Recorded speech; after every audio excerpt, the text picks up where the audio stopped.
Hello my scrappy friends, it is Jess here from the Scrappy Sisters and thank you for joining me for a Kitaholic Kits design team layout. I started with this beautiful, sort of like a pre-made background that came in this month's 49 Market kit, and I took this kind of border strip that was on the front cover. It was kind of like the marketing page, and then I took one of the thicker pieces of chipboard and cut that in half so it would span the whole length of 12 inches, and I am attaching that on. It's actually a tiny bit longer, so I will need to chop it off later, but I'm not going to do that yet. And it's easy to adhere just with my double-sided tape. Then on top of that, kind of half covering it, half not, sort of joining where the seam is, I'm popping on a branding strip I love the little saying, and I like sort of neatening up all of those layered edges where they all kind of meet together.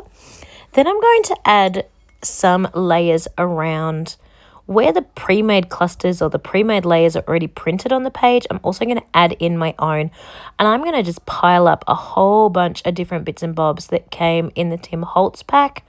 Lots of tickets, lots of stubs, lots of specimen things, just all the things, just layering those up, kind of bending them a little bit to get that bit of texture, just really trying to get that look of a layered cluster. Then I'm going to pop a little floral piece on, actually two, I think. Oh, and one of the beautiful burlap flowers that came in the kit as well. I have got a 4x6 photo that I have backed, actually just with a piece of packaging, but backed onto a white mat, and then two smaller photos in the 3x4 size that I am popping on as well. This is my mum and dad on a holiday. It just worked so beautifully with this month's kit. And I've backed a lot of my photos with sort of bits and bobs that I found around mum and dad's house.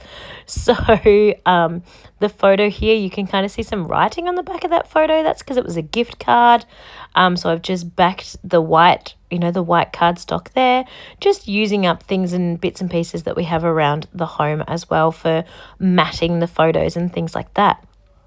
Then I'm going to pile up some more ephemera, just popping heaps of tape on the back of everything so I can get all those layers in again, ticket stubs and specimens and all that kind of stuff, just to really layer that up and get that look of the embellishments there. And again, a little floral piece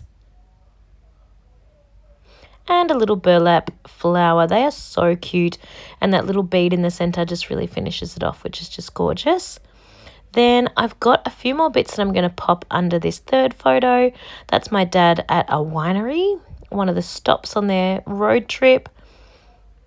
Every year they drive somewhere. They might drive up to Cairns, they might drive up to, so from Victoria, they might drive up to Queensland, the Gold Coast, who knows, and they just kind of stop along the way and visit different places and all of that. Here I am trying to figure out where to put the title. The title really does need to go up here because of the direction of where it's pointing, but that right there is the perfect spot. It's open and there's no embellishment clusters, but the arrow of this is pointing that way. So I am coming to the realization that I definitely am going to have to sort of adjust that cluster, or at least that burlap flower, so that I can fit the this happened up in this corner. And it's fine. I just would have rathered it down next to my dad, but the this, or the arrow for the word this, is pointing the wrong way, so I can't. So popping that there, popping the flower a little bit adjusted. You do end up sort of layering things and covering things up with a layout like this, but I'm really happy with the way it turned out. I love all of the things layered on top of each other and popping in and out of each other, and it's so hard to tell what I added and was what was already printed on the page. I hope you have enjoyed following along with this layout, and I can't wait to share another one with you soon. Bye everyone.